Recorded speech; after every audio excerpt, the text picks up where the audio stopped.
Hi guys, I want to specially welcome you to another edition of Stories. Now I want to believe that all the episodes you've watched so far has blessed you one way or the other. And just in case you're joining Stories for the first time, I want to welcome you specially and also encourage you to check out all other editions that we have held on Stories, and you will be tremendously blessed. Today, yet again, I have with me in the studio one of the strongest, all right, human I've met. Let me use that word. I have heard things, I've made my hair tingle, and you're about to hear things that will make yours tingle also. Now you want to sit back, fasten your seatbelt, because it is about to be a journey. And as usual, I'm just going to allow her hit the ground running. And with me today, I have Adek in the studio. Good to have you here. Thank you, sir. Thank you so much. Now, you've shared amazing things, serious things, which I believe the thousands of people we have connected right now can't wait to hear from you. So the floor is yours. Wow. Thank you so much for having me. My story is a lot. Yeah, but one of my motivation is how others might probably be inspired or gain one or two from the story, how people could see that it's not everything that looks what it is. Sometimes we have our inner battles, but we're just pushing through life, trusting God and coming through out of all the situation. So I happen to be the first child now, daughter in my family of 4. We have 3 girls and 1 boy. And I was the only child for like 9 years before my siblings started coming. Really? Yeah, so I saw the battle my both parents even faced because they had a girl child. Wow. So they faced battle because they had a girl child? Yeah, so there was even there was a lot. They didn't want to have a girl child? No, they didn't have they didn't have a boy child. They keep giving birth to girls. The story is a lot, it's scattered. But I'll try and arrange it. First of all, I met my parents, who I feel they are product of how most of us young people are today, where you just make decisions out of your feelings or out of what life gives you without even looking into the future, the consequences it could have, on the future. So my both parents are amazing lovers. I would say, I think their love is keeping them because my dad from a home of where his dad has 2 wives, and the dad neglected his own mother, to take care of his siblings. So he and his mom, the story I heard is him and his mom were selling things in our bar to train the other from his own sibling, because he is the first child as well in his home, So automatically he didn't go to school because of that incident. And he met my mom, who my mom from the other side was from a well-to-do family that they value education and was sending her to school. But along the line, love happened, So, your dad came from a polygamous home? Yes. He had to join his mom after his mom's separation from his dad to sell in a bar. Yeah, to support his siblings. To support the siblings while those ones were going to school. Yeah. So you have a dad who is not educated at the moment with educated siblings. Yes. Okay. And to him, he felt if his siblings have money, he has money, they will take care of his children. But is that true? Even now? So out of his siblings, one became very rich, his immediate, but that was not the case. We were still living like we didn't have that rich person in the family. He's late now, and even on his burial, I kept saying, so you were the one that was spotlighted in the family with wealth, and you didn't use your wealth to help the rest of the family. My dad have to even, is always like begging for small money from him, but he's a very loving person. He always gives excuses for a lot of action. So I just decided not to go after him, who was my rich uncle, to ask for aid. And I didn't want to bring disgrace to my dad. I didn't want anybody to take a glory to say, if not for me, Tony's child would not be this. Would not be in school. Yeah. So even if I'm hungry, sometimes I sold things in school to push myself through a lot of things that I was doing. I didn't want people to know that I didn't have a lot of things because my mom was the one really like bringing the money and doing a lot of things. So it's Yes. like, So we're going to get into that. I want us to be able to structure it. okay, While your dad was helping his mom sell things, he met your mom, yes, who is a girl from a well-to-do family, also yeah, in school. yes. But along the line, I don't know what happened, but the story I heard is that she was in school, but she left. I knew she had a child for my dad before I came to the picture, but they lost the child. She got pregnant. Yeah, she got pregnant, you know. And now I came to the picture. Her story she After how didn't many finish. years? I think he's a boy. I think he's senior me for like 5 years or more. Okay. Yeah, so they've been together I learned from even her secondary school then. Yeah, so it's just the story of two lovebirds. She really loved my dad, and my dad really loves her. So there's a win-win for both of them. So my mom didn't go to school. Is that typical of the case that love is always not enough? Yes.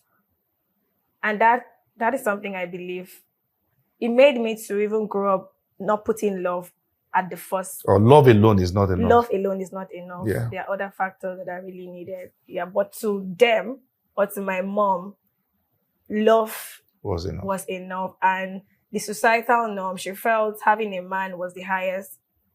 My mom is alarmed. I'm sure she probably like watched this, yeah. So, but she felt having a man or being married was one of the highest achievements, as most people think for women. Because I even saw that play out when I was still pushing myself to go to school. She kept telling me, "This your school is too much. Boys will fear you. You know, you're not going to get married. Every time you want to go to school, you have to calm down so that you can settle down and get married." So I just knew it was a thing of mindset that she had from the very beginning. Yeah, so seeing my both parents, trying to narrow down the story, you know, with their decisions that they made, it informed my own choices. You know, growing up, you know, I was trying to even be the male child for my dad when he was always having female children. I was trying to be even a tomboy then. You know, I saw how they took away his properties from him. You know, I saw how another guy came to claim that he's my dad's son, even though that they did DNA by his late brother, to confirm that that was not the son. My granddad had already given him property that, hey, finally, Tony don't get son. So love kept them that my dad didn't even go for another woman. Normally in my village, it's okay to have different women, you know, because you're looking for something, but they still stayed together, you know. So I told myself I wasn't going to end up like my parents who did not go to school. I wanted education was a big thing for me. So, but what my parents did for me was what they did not get, they wanted me to have it. So every time I was always in school. So I literally like grew in school. I only come home during holidays. So when they ever send me out of the village to stay with uncles who are probably in cities because of school, you know, that was the only time I have to stay with people. It's always school, school, school. So at age, I had that decision that I don't want to end up like them. So school was my thing. Even in school, I was not going to have sex till I'm married. I was not going to have boyfriends. So those things were informing my own choices. Yes. At the end of the day, until I got raped at 14 years. Sorry. You know. You decided you were going to keep yourself. Yes. Till marriage. Yes. Then you got raped. Yeah. When I got to my first high institution at 14, you know, in the high institution then I was in the hostel. I always stay in the hostel for every school I go to most of the time. So it was normal to see girls having boys come around for them. My matron had to even start asking me, why don't you have boys coming to visit you every evening? Abi, you don't like boys. Abi, you know, so she was always like looking out for me why I don't have a boy. So in church, there was a guy that was always talking to me. So I was happy to invite the guy to my hostel. A church boy? Yes, from my church.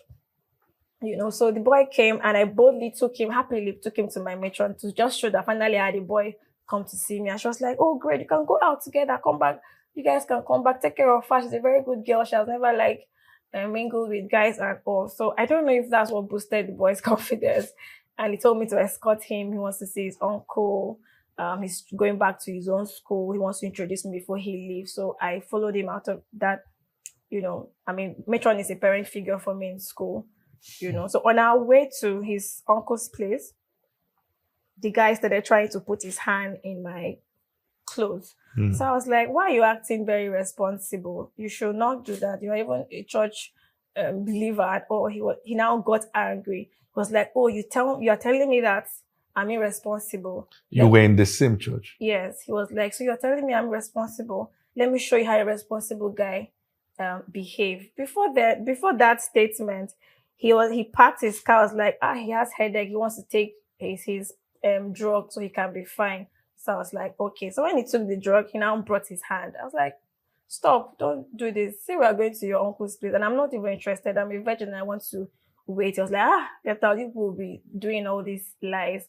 So when I now told him he's acting irresponsible, he now, next thing I saw, he was angry. I was even now the one begging him, that, okay, sorry about what I said. He came out, dragged me out. It was just a dragging incident that was happening. I was struggling. He was pulling The my church clothes. brother took you out of the vehicle. Yeah, and the road was and a dragged road. you. Yes.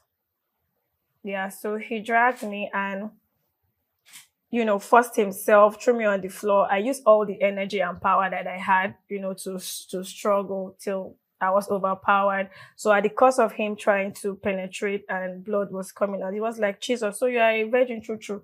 I'm so sorry. He now left me and drove off, So Sorry. He was able to force himself through. Yeah. When he saw you were bleeding, he left you there. Yeah. And zoomed off. Yeah. So I came out, I was just crying. Of the bush? Yeah, came out, I was just crying. I was ashamed and I didn't want even my parents to know. So when someone passed, they were like, what happened? They saw what happened. So they were now like, where are you staying? I said, I'm in the hostel. I kept shouting, Metron. So when they took me to the Metron had to rush me to the general hospital by the side of the school. So immediately I saw they were just trying to they gave me drugs to take, She just kept saying she's sorry, she felt so guilty. I was in the hospital for 3 days, being taken care of by the matron and the nurses. The guy even came. Yeah, the guy came, traced, and came back that he's feeling so sorry that whatever. He came as what? I think he came to apologize. I was the one saying. Was he ever arrested? He should go. No. So I just kept saying that he should go, that I don't even want the story to get to my parent. I was so worried about protecting the story. I needed it to just be with the matron and the nurses that were aware. Why did you not want the story to get to your parents? I felt it was going to break my parents, especially my dad. You were broken already. So why do you care? I don't know. Maybe at that time, that was all I cared about, So when the guy left, I didn't even have phone. I don't know how to even trace the guy. This brother, and he still continued in church as a church brother? I didn't say him again. I didn't even go to the church. He never came to the church again? You didn't go to the church again? Yes. It was a youth church? Period. Yes. So I didn't go. At what point did your parents find out? They found out in my book when they were launching my book last year. That was when my mom heard the story and she called. I was like, Addie, why did you tell me? Hey. They didn't know. They did not know? No. Until you wrote your book? Yeah. And I had grown, I had faced the battle myself to a point I told myself there was no point being a good girl. I wanted to keep myself. And someone snatched it. So I would stand up and follow the girls to where they go out to meet guys. And I was young among them. So when the guys sit down and look at me, I'm like, do you like me? Do you want to sleep with me? Come and have sex with me. That's what you people want. So you were calling them yourself. Yes. So but the boys were like, what's wrong with you? Did something happen? So they ended up protecting me and they didn't want to do anything with me. At what age was this? I think I've now grown to 15. So I was just battling. 15 is still young. Yeah. So you want to wipe your tears. So I now went to go, since there was to go at that time. And to go then they used to list different types of groups. So I just saw the lesbian group and I was like, I want to be a lesbian who is available. So immediately someone chatted me and she was like, why do I want to be a lesbian? I was like, I don't want to do anything with boys. I told her the story. So she was like, don't worry, I'll take care of you. She just kept keeping tab at me, like always calling me. Even came from Lagos to see me with gift items. What do I want? That she can take care of me. And also I was happy and was feeling very comfortable to, have a woman in my life. But I, that's when I knew I think God was in the picture the whole So time. when you met someone there who also identified as a lesbian, Yeah. and you decided to meet up. Yes. So she now came to see me, only for her to get to the junction of my address where I was. She kept asking me, why do you want to be a lesbian? I told her. When I told her the story, she was not like, let me tell you something, I'm not even a lesbian. That day was even the first time she entered that to go. When she now started seeing somebody shouting, I want to be a lesbian, so she had to quickly like reach out to me. That she was just talking to me to keep me in check so that nobody comes for me, so that I won't say yes to another person. So she was the one that told me that I can still be a virgin, that there's something called secondary virgin, that if it was taken out of force, I can still hold on to my decision and grow up to whenever I want to have sex. She really spoke to me, and that made me understand that, okay, I can still hold on to my values and I'm still a virgin, but secondary virgin. That was the understanding I had. And that was how she entered the vehicle and left. That she have her flight to catch back, that she just came to see that. She flew down. Yes. So I didn't even escort her to the airport. Everything happened at that junction. I carried the gifts she gave me. I went back. I was like, God, So at that made me to just still ignore guys. If a guy try to even touch me or ask me out, the old trauma keep coming back. So I just channel all my energy in my school, finish that College of Health, my HND program, environmental health. I now head of public health, has a bigger preventive program. Yes. And I called my mom, who has always been sending me to school, that I want to go to school again. She was like, she's done with me. I should go and look for work so that I can support other siblings. Wow. So I told her no problem. She has tried. I went into selling SIM card and a lot of stuff to raise my JAM money for the public health course. For 1 year, really holding on to faith that God should please help me. And before the admission came, I started, because in the College of Health, I started doing HIV programming. My rape incidents pushed me to start going into holding sessions. When the rape happened, did you get pregnant? No. That was my Did you contract any disease from it? The matron ensured the prophylaxis drugs they gave me took care of that. Yes. The only thing I did not want them to do, which they were asking me, was the arrest and legal justice. I said no.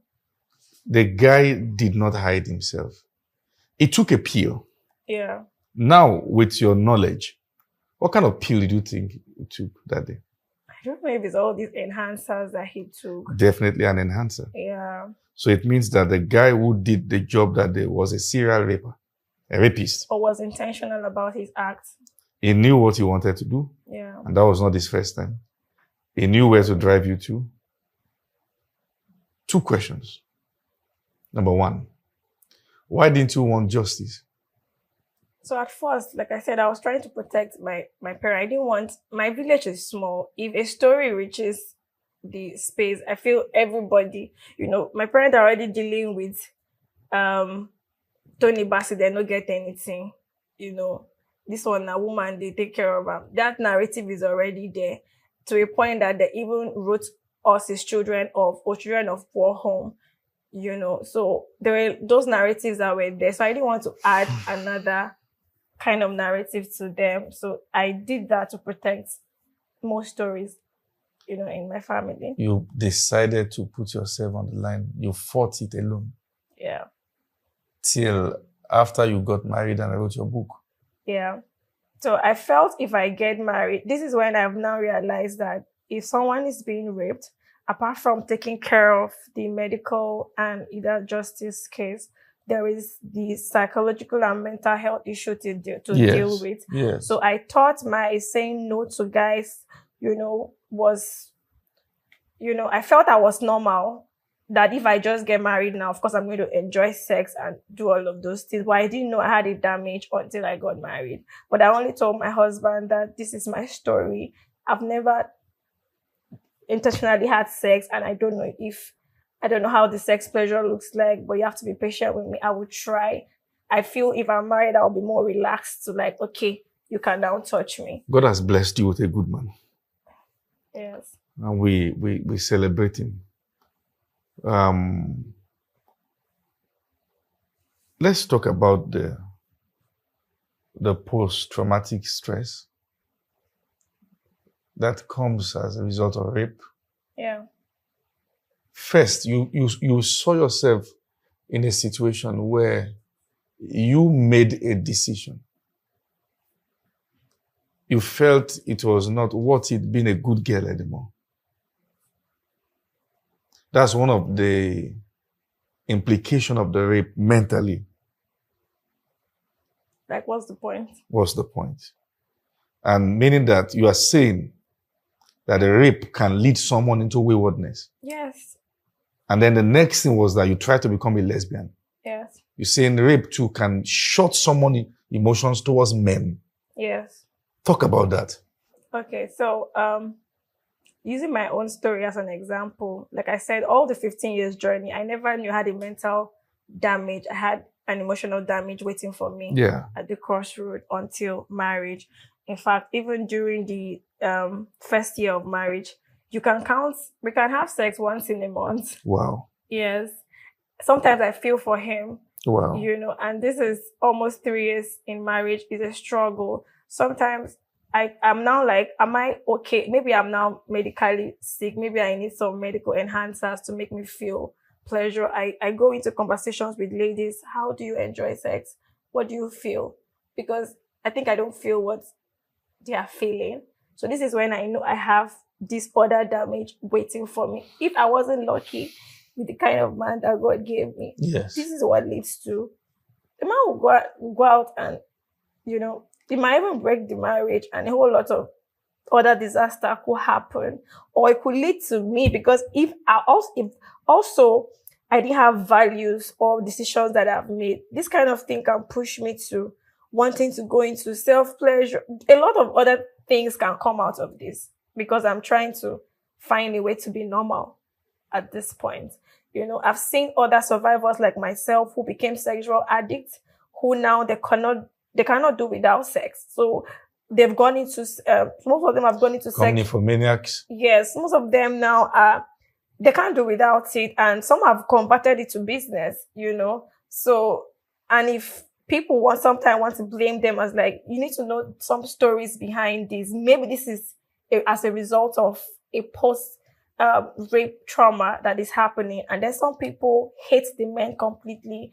And of course, our society, there is the right thing, that is the right issues that are there, that you can choose to do what you need to do with your body. So many people have now started debating to derive pleasure from fellow women and avoid men completely. Then we have the high rise of sexual pleasures that are ongoing. These are decisions and behaviors that are coming out of, most of the time, an outcome of a rape incident. Yeah. Then we have some people now that they just want to watch the incidents happen. Watch how? Yeah. I saw this in one of the school that I went to. Because someone has been raped before, she wants to see the scene happen. She bring boys, they pay, she force girls, you sleep with the girl, and then she just enjoy watching it happen.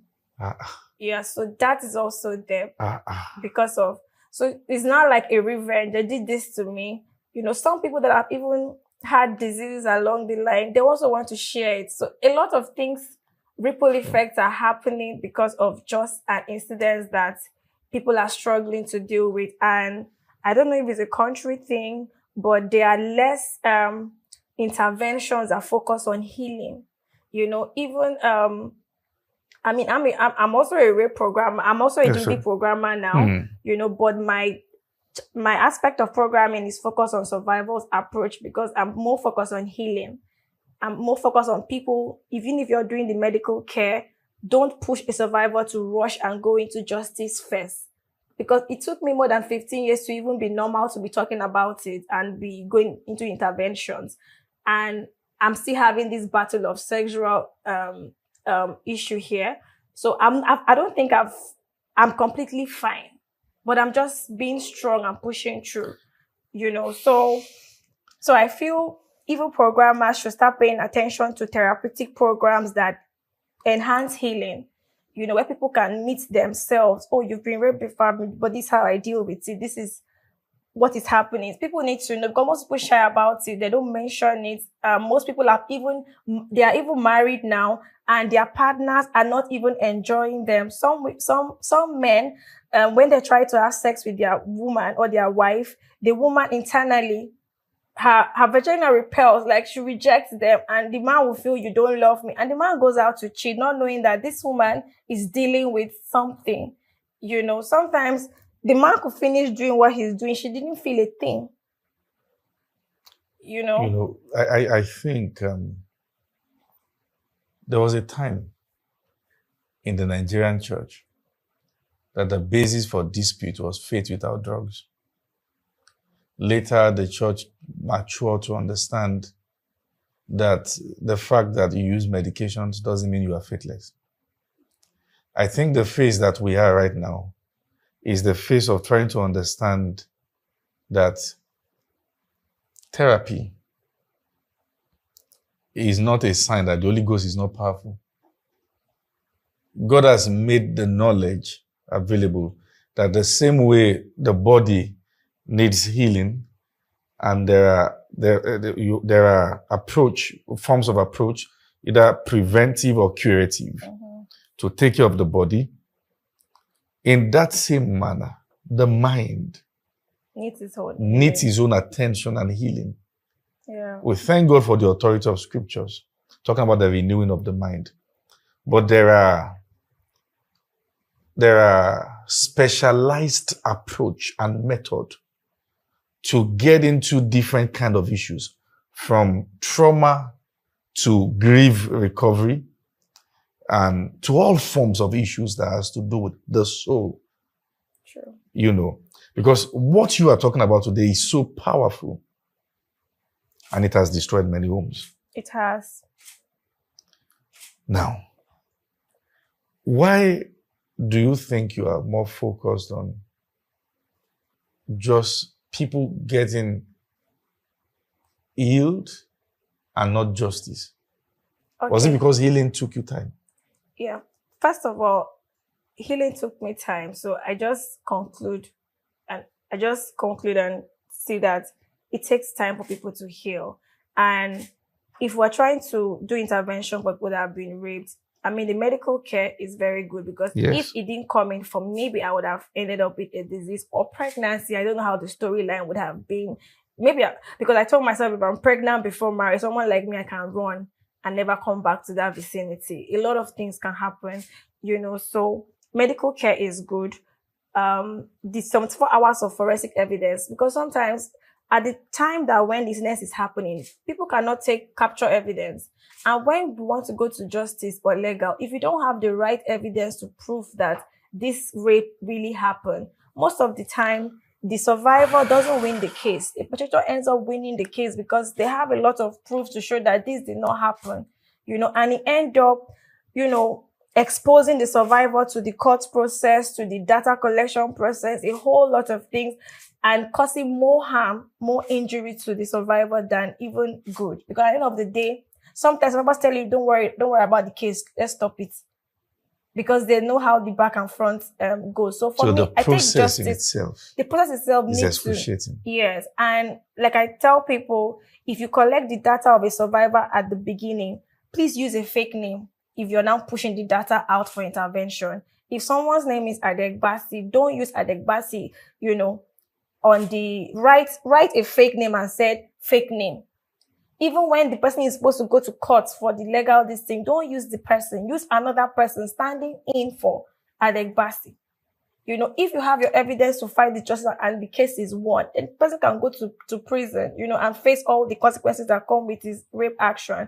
But the survivor should be protected until she's healed. I'm ready for it. Until she's healed. Because even now, people tell me, Adeg, you mean you've been doing this work as well, trying to help other people. Why not point who your rapist is and let them go and arrest and enter prisons? Like, I'm not even ready for that. Can you identify him? I can't even identify him because I saw him just that time I've left Calabar. It happened in Calabar. I've left Calabar. My life. If you see him now amongst the crowd, you can't identify him. I don't know if I can. But I was a teenager and he was a youth at that time. There's a very important question I want to ask you. Years ago, when this happened, you didn't want justice because you didn't want this to go out to your family. You authored this book. Yes, sir. The Woman Fool. You can get this book on Seller. All right. I recommend this book personally. The media will put the link and how you can get it on all platforms. They'll put it there so you can get on those platforms. Now, you shared your story here in this book. How did you journey from being the girl who didn't want the trouble of justice to being confident to sharing your own story? And now we're having this interview session with your face uncovered. Yeah. And your name out there. Yeah. And your book out there. Because everything you're sharing here is also in this book, in more detailed form. How did you journey to being this person? And yes, answer that question, then the next. Okay, so what pushed me to come out and always started sharing was the reoccurrence of the same incidents happening among other young girls. Yeah, I see it on a rise, even from all level of my school or places I'm going to. I see even where some girls get pregnant, a whole lot of things are happening. So I felt as I share, my primary aim of sharing is to prevent, is to let people know that. There was a point I was even blaming myself that I did not learn the art of being assertive. So now it even helped people to start programming how to train young ones, how to be assertive. Because sometimes I felt if I even knew how to respond at the point where he tried putting his hand in my clothes, I would have found a way. Even now I teach people how to prevent rape when it wants to happen at that point. You'll find a way to play around it. Let's go to the room and have sex. You don't have to. That would have salvaged the situation. I tell myself that. So it pushed me to start sharing so people can get the storyline of they need to learn how to be assertive. They need to know how to prevent where you're going to, if I felt if I went out with someone else, apart from just me being alone with the guy in the car, such wouldn't have happened. And that you've matched two things, being assertive and being compliant. Yeah. And the both are strategies depending on the situation you find yourself. So there are different preventive measures now. So the goal of prevention pushed me to start sharing. My first engagement of sharing was when UNICEF, contacted me to talk about rape issue, and they wanted people to know that they are survivors of these rape issues. You run an NGO? Yes, sir. Is it focused on this subject? Yes. Primarily. Our core program thematic area is on reproductive health. Yes. SRHR, because we are focused more on survivor-centered approach. We're focused more on GBV protection approach. And we are focused more on young people. My targets are adolescent 10 to 35 years because I feel this is a peak. This is a period. I mean, it might happen when I was 14. I know there are younger ones that are 13. Going through the same process. Yes, people are going through this process and they don't even know how to come out of it. People are making decisions. A lot of things are happening at this time frame. And even as I'm running my organization, I see a lot of interventions going on for young people. And sometimes I'm not trying to run down other people's programming style, but I just see like a scratch. They don't pay attention to the developmental phase of young people, that at every stage, there are things people need to know. I love what you're saying. What you're saying is that sometimes when a rape incident happens, there is this urgency to focus on, justice, let the guy be arrested, then the medical implications in the now. And then there are implications that comes at different phases of life. Phases, yes. For instance, there is the implication that comes maybe some years after. Yeah. When the person feels not worthy of being a woman and may either make the decisions you almost wanted to make, like either becoming a lesbian, becoming wayward and all that, or 18 men and all that. Those are possibilities. Yes. Then there are also other applications that can come at the junction of marriage. Yes. At every stage, because there is adolescent stage, there is youthful stage. So every stage has development happens. If you've experienced anything, those things also inform your behaviors at the end of the day. Sometimes when you see an adolescent or a youth behaving a certain type of ways, if you trace it down to history, something must have happened. Yes. Yeah, there was even a time that I almost wanted to be addicted to smoking as a means of handling my anger issues. You smoked? Yeah, but I stopped it. You smoked for how many months? How many years? That again, my parents never even knew I smoked. What I don't know if they know now. What did you smoke? St. Maurice then. It was a means of putting my anger down. St. Maurice? Yeah, yes, I was influenced in a movie. You know, when I saw one of the characters, whenever she's angry, she smokes and then she calms down. So it became part of me. Was it able to calm you then? Yes, it became part of me that I could smoke a pack to be okay. You know, it was one guy doing NYC who was doing his CDS, you know, but whenever I talk, you smoked till NYC? Life. No, he was doing NYC. I went for my IT after my HND. You smoked for how long? I smoked from secondary school till I finished my HND. That's 4 years. But nobody knew. I'm sure they've known now. I'm not smoking anymore. You know that, definitely. Yeah, but nobody knew this. Yeah, so the influence came. It was a habit for me to fight anger. Did you develop church odds as a result of this? Because when the guy who raped you was from a church. I didn't trust people in church. Did you stop going to church? No. Somehow, I don't know. Somehow, I still draw strength from God. I still draw strength from the church community. But you know that was enough to have stopped you. Yes. But you were in church, but you were not really opening up to anyone. Yeah, so as the guy, he told me, Adek, you have a lot to say and you say your goal is to impact life. How will you feel if you stand up on a stage to impact life and then the same way they hear you that you smoke to calm your temper? Don't you think it will affect the children you want to change their life? So he now gave me a bag of pure water that whenever you're angry and you're choked, just be drinking water until you're down. So I had to fight the thing because of the reason he gave me. And I really wanted to be this person that my voice transformed lives. I didn't want anything to block that chance of me making impact, you know. So I had to start learning how to take water. Even till now, if I'm angry, the first thing I want to reach is water. Even my husband knows sometimes the addiction thing happens. I could just keep my hand and playing with stick like this.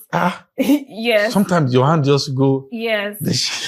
So the shape of a cigarette. Yeah. Right now, I became intentional in protecting that behavior. I don't go around where people smoke. I don't go to parties. I became intentional in not falling back. You know, I feel like even if I'm to go to a place that nobody knows Adek, the me inside, maybe I could take a stick. Smoke. Yes. Even now? I feel that. So it's something I fight not to go into it. Yeah. So it make me to teach people that behavior is endemic. If something sticks, true. If something sticks and you're trying to intervene, there are approaches to this thing, you know. It's a whole lot. That's why I said my story is a whole lot. But at the end of the day, it has made me to do what I'm doing. It has made me to even be the addict that her voice want to transform a lot of lives. And I still want to focus on young people. The book was focused on women because I saw my mom's decision, you know.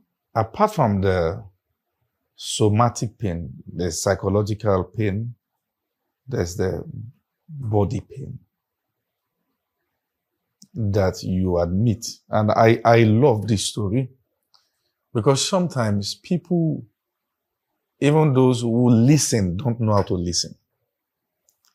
People think that a person's story is only ready when the person is completely healed.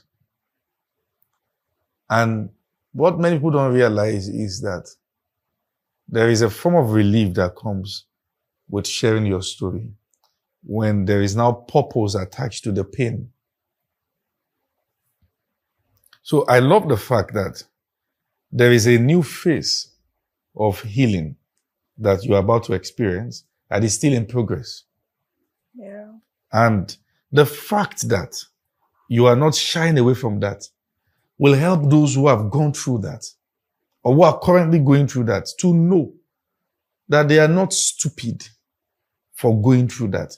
It is the natural occurrence, a precaution of what has been done to violate you at some point. Psychologically, the PTSD that comes because of that, have you recovered from that? That I don't think I have, because I feel for my husband even now. Sometimes he asks me, "Do you feel anything?"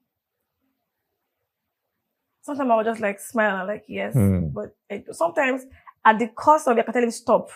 And he has to stop. Because I'll just start being aggressive and pushing. But he knows how to control himself. He will just cuddle me and then we sleep off. So in a month, we can have sex once. And these are married couples. You know, we just get busy with work. He's doing his thing. I'm doing my thing. You know, people don't understand. People are even now trying to mock me. Can I ask you a question? Yes, sir. Are you sure he's fine? I don't know. Maybe when he has that conversation. But he tells me this. I don't know. A man sometimes may decide to keep his pain if yours seems greater. I feel he's not. You will overcome. So I don't know. I feel right now, if there is maybe a medical care, I ask myself, maybe. Was there any diagnosis apart from that, like vaginosis, stuff like that? I'm fine. I've done all the medical. Nothing. Yeah. So even now, I still feel pain even during any penetration. So it's psychosomatic. Yeah. So I don't know if I was asking him, should we go and ask for a drug to make me derive pleasure? I mean, I've done the tiger nut thing to, get you ready. It doesn't work for me. It doesn't. Sex irritates me. So he was even asking me, do you want to have sex just to have baby so we can have children, or you want to enjoy sex? I said, I want the both. I don't know what people feel. Even when I went to Ghana, I was training some women and they were very expressive. I went down to ask, they should describe what sexual pleasure means. When they were describing sexual pleasure with all amount of excitement, I went back and cried because I can't feel what they are feeling. If my decisions are not intact, maybe. And you were never circumcised as a child, female genital mutilation? No, I wasn't. So I feel I'm seeing the other effects coming now after a very long time without knowing. Maybe if I had engaged in sexual intercourse at that time, maybe I would have fought it and overcome it till now. But we are going through the battles together, and we were hoping during church counseling, during the marriage, they would teach us sex. He never had sex before marriage as well. He was just a good guy that was waiting to get married. My own case was different because I was dealing with trauma. So we were hoping, during the class or counseling, they would tell us, how to have sex. We kept asking and they were laughing. If I asked people, and that's one thing about religion. Yeah. Religion is brutal. Yeah, if I'm asking, how do people have sex? I'm like, the God will show you. Don't worry. When you get there, there's a story. There's a story I heard, and it's a real story. This guy got married and didn't know about sex, didn't know anything. And they were trusting God for a child. It was after 2 years that he and the wife discovered that they've been having anal sex. And I was worried. It was troubling because if the man didn't know, should the woman not know her own body? It's just this culture of silence that if I talk, it's going to feel I'm a bad girl, mommy Gio, and stuff like that. Yeah. Wow. So even now, if I ask, even if someone like Adeka, this thing, there's no assumption. I'm like, okay, it's not something we can ask someone. So sometimes a part of you is saying, maybe it could have been better if you had been bad girl after the rape incident. Yeah. Let me ask you another question. on your wedding night, did you bleed? We didn't have sex. When you eventually did, Yes, I did. you bled again. Yeah. And even till now, I still feel pains whenever he wants to trust him.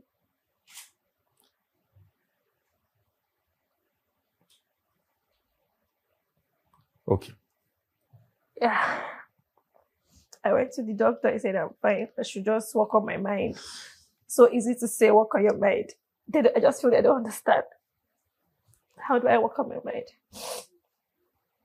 I thought marriage was going to help me. You know, this is a man, you're married, you should be free. I'm free because I'm allowing him touch me, but I think my mind has his own thing, his own.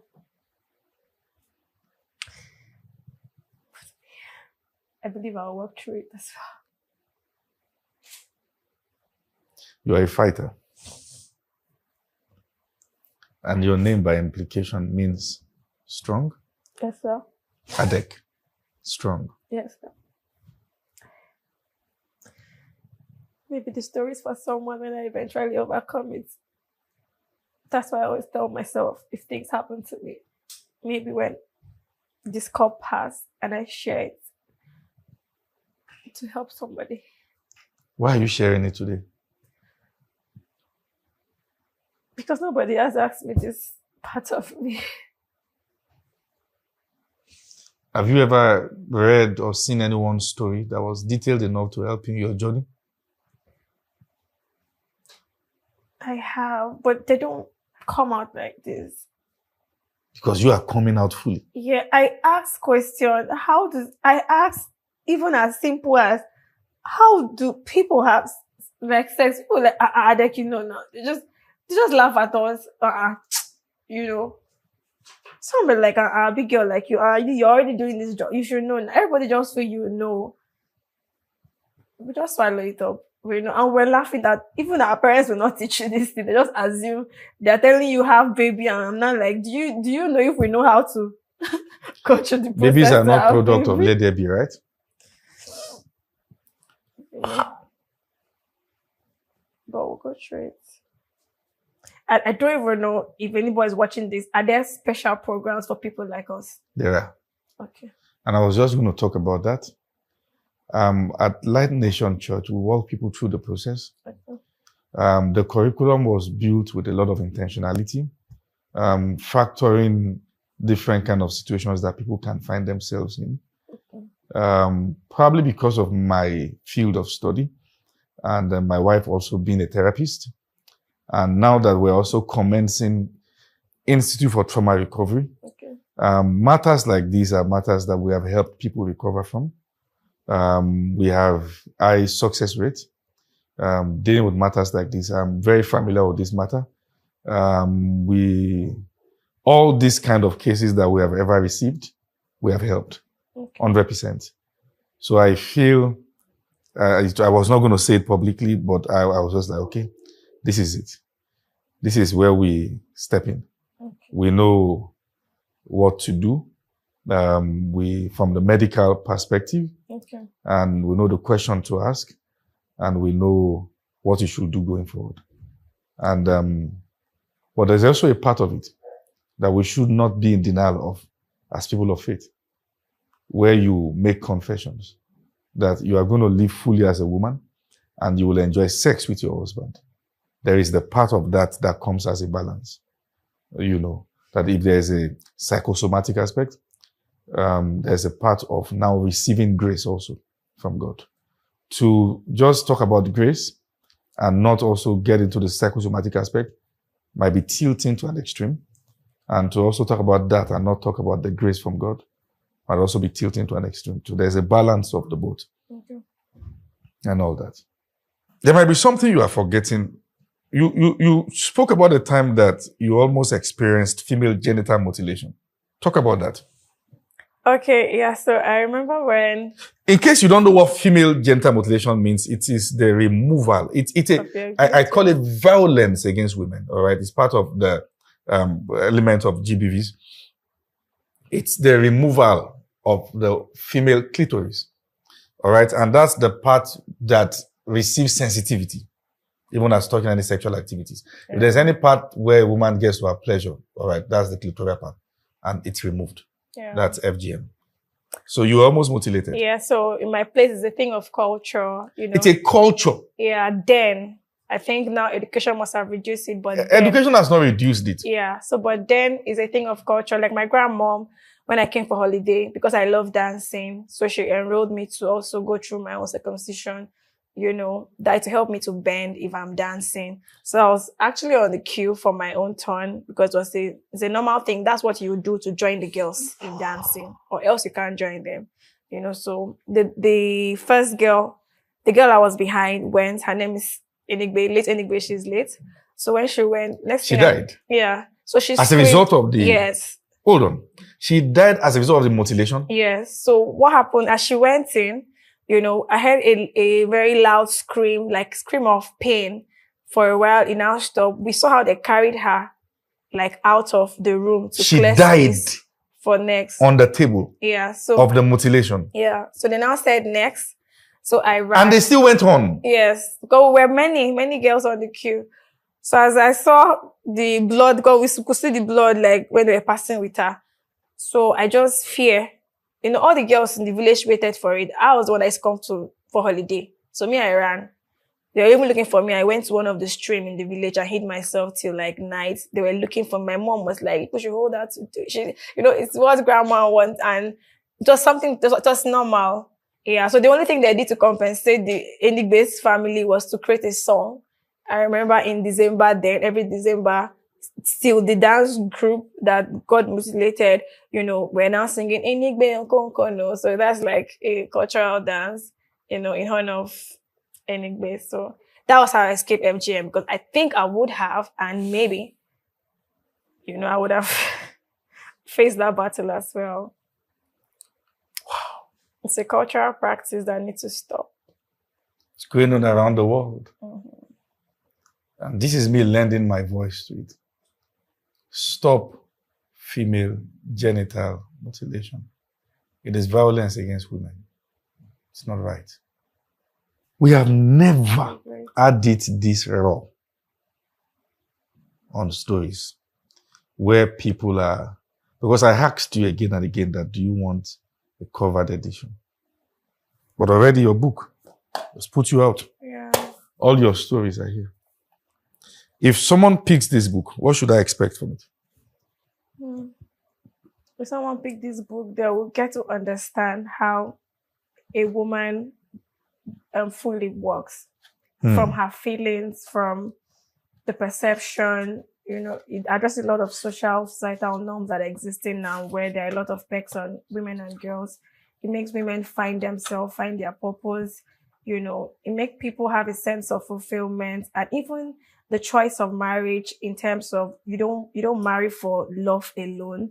You have to go for a partner that has something that can complement, you know, where you're going, and you both, because that's what is keeping us. You know, it's not the feelings. Feelings is one of it. What is keeping us is we walking through the journey of life together. Yeah. Yeah. And a whole lot. I mean, there's a part of where I was trying to force God for a man, you know, who I felt was the one. That part is there. So I was trying to confirm to his conditions. He told me, I don't like my wife to be a public person. You already are a public person. You do programs. If I marry, my wife will be sacred. She doesn't go out. She just have children.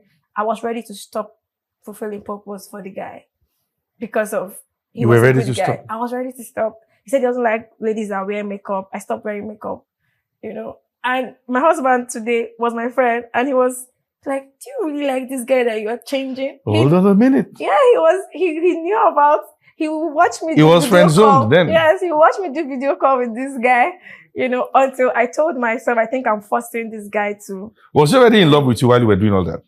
I think he was, but he didn't tell me. Hey, it's bro code. Wow. Really? Yeah. Until when I told the guy off that I think I'm forcing. You know, sometimes you may desire someone who doesn't have the capacity for your journey. True. I feel he would have divorced me if he had even experienced half. Many men would have. Yeah. You know how I met you? Instagram. Wow. You tagged me to a story. I checked the story. I reposted. And that's not what I do often. I have a team that helps with my media. Wow. So I decided to check. And I saw a very happy person. And very happy soul. And I saw some of the things you do, and I was like, then I saw that you were in church. So that was why I said, that is that Hadek? Because the name stuck. Because I was like, oh God, okay, this person is in church. But here you are. For how many years now? In Abuja? No, from the rape till now. I'm 14. I'm 30, going to 31 now. That's 17 years. Yeah.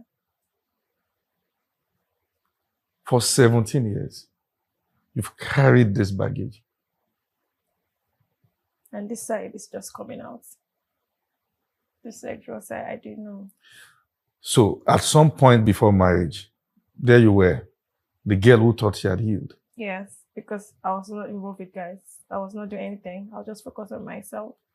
Just the moment you got married, that's when I realized you discovered that there was a monster waiting. You will overcome. Amen. And you will be glad that God brought you out. And if there's a word you want to tell women who are going through this at the moment, maybe not necessarily a rape per se. It could be matters of female genital mutilation, like you said, GBV, Yeah. gender-based violence. First to the woman. If there's a word you're going to tell any woman who is going through this, who has gone through any traumatic experience around this, and now they are struggling to be intimate with their partner, their husband, what will that word be? I would say don't be silent. Don't keep it to yourself. Speak out. The help might not come like you want it, but just speak out. Like, I'm happy that I spoke out now, and hearing the other side of there's a system that will help me go through this, I feel better. If we speak out, we will get help. Are you not afraid that now that this is out, some girls are going to be interested in your husband? I'm not afraid because I know who I'm with. Yeah. Thank you. I'm not afraid. God bless him. Try anyhow. He doesn't even look at people. Amazing.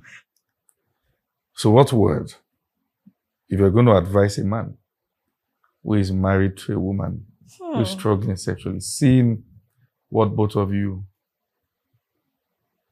are going through, what counsel would you give such a man? For a man, I would say, know that you need to really understand the woman that you're with. Don't assume that she's okay. You know, if you find out anything that she's struggling with, support her to get help. Yes. Yeah, because I feel, if my husband hearing the story that I'm sharing, he'll be like, God, you're supposed to know that all. But I know that, but I know that he's very supportive. He will wave it and stand by me. Most times I go to programs and I share. He pays more attention to me. How do you feel? You know, he doesn't care what people say. So for the men, just really show your wife that you can support her through this journey, because it's really a journey. And if both of you walk through the path and she gets healed, you will definitely have your wife back. You know? Amazing. Yeah. You know, I just heard someone in my spirit, someone saying, Apostle, if you are going to counsel them and take this up, what about those of us online? Let me speak to the men. In case there's a man who is married to someone and this is an experience at the moment. Rule number 1, sex doesn't begin on the bed. That's the first rule. That's why I call it a psychosomatic issue, in the sense that there's a psychological aspect that is not making the woman feel stimulated. The anatomy of a woman is designed in such a way that when a woman is aroused, the pathway is designed to naturally be stimulated. All right. It's God saying, I've created a path for you to welcome your man. So the psychological aspect is making the woman see sex as a chore. All right. See it as a work or the reminder of the bruise of the past because it was snatched in the first time. So there is no stimulation.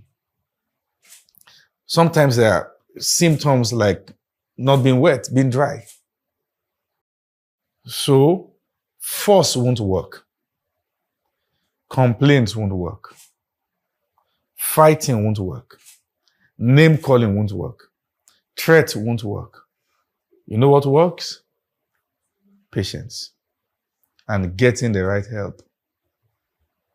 Romance is beyond what you do just when you want a woman's back on the bed. Mm. Romance in itself is to... So now you have gotten her to love you enough to marry you. There is the other aspect that is patience to get her to love you enough to be stimulated.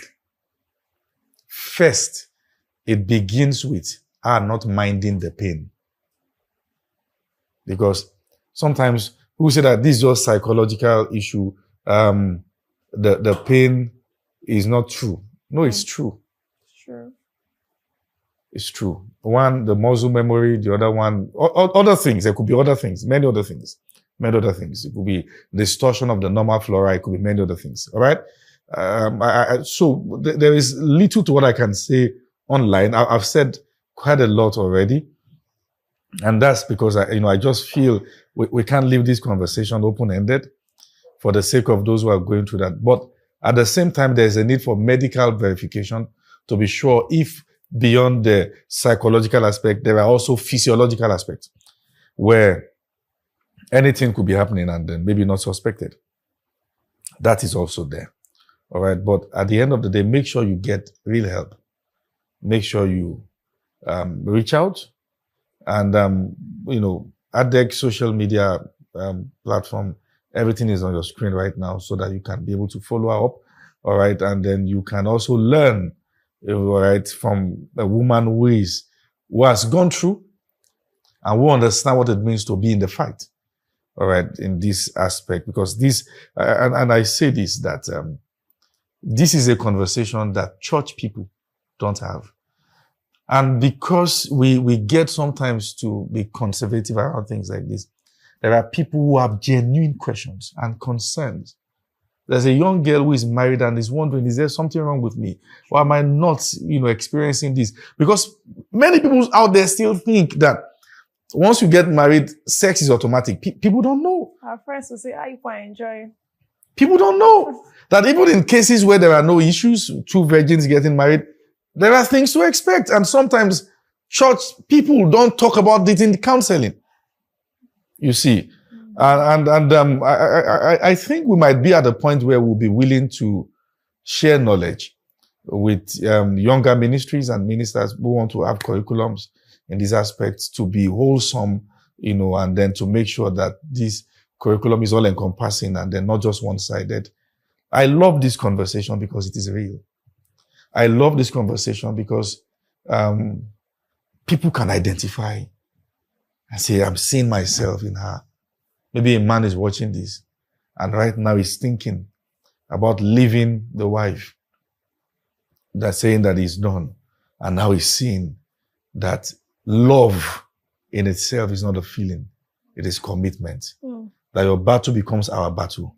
Your fight becomes our fight. Together, we're going to win. And that's where delayed gratification comes in. ADEC, you're a fighter. You're a fighter. And I know what you have shared today is less than 10% of your story. You have other aspects. Yes. May I request that we need to have you again on this show to talk about other aspects, but that's going to take time after the journey and all that again. Yeah. And it's been over an hour on the show today. Is there something more you want to say? I'm fine with this. Let's go into healing. Wow. Just before we go, can you run us through how your NGO works, how people can contact you, and if people want to partner with your NGO, how can they? And all that as touching what you do. Yes, please. Okay, the name of my organization is Today for Tomorrow Initiative. Today for Tomorrow Initiative. Is it on Instagram? Yes. Oh, good. Today for Tomorrow. Right. I want the media to put it on Instagram as she's talking. Yes. Yeah. So it's a youth-led organization that is focused on programming for young people.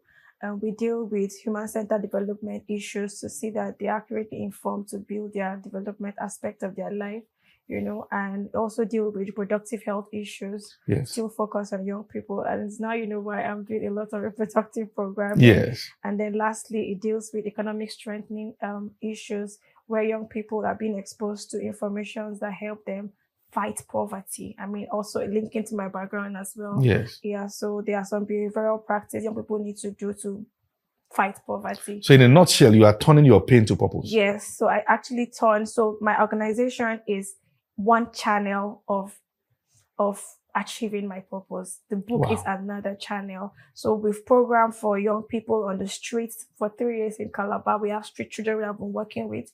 We're currently in Adamawa State programming for young women and girls affected by displacement for like 5 years now. Yeah. So we work with other young girls that are living with disability, living with HIV, single parents, young girls that got unplanned pregnancy and became unplanned parents. So we also do special programs for them. So people can partner. You've been to how many countries with this? I've been to 3 countries based on programs. Yes, Thailand, Switzerland, and Rwanda. My God. Yeah. Wow. Yeah. Ghana. Ghana is a country. Oh, yes, Ghana. Yeah. Ghanaian. Sorry, guys. Sorry. Yeah. Yes, Akwaba. All right. So we went to Ghana too.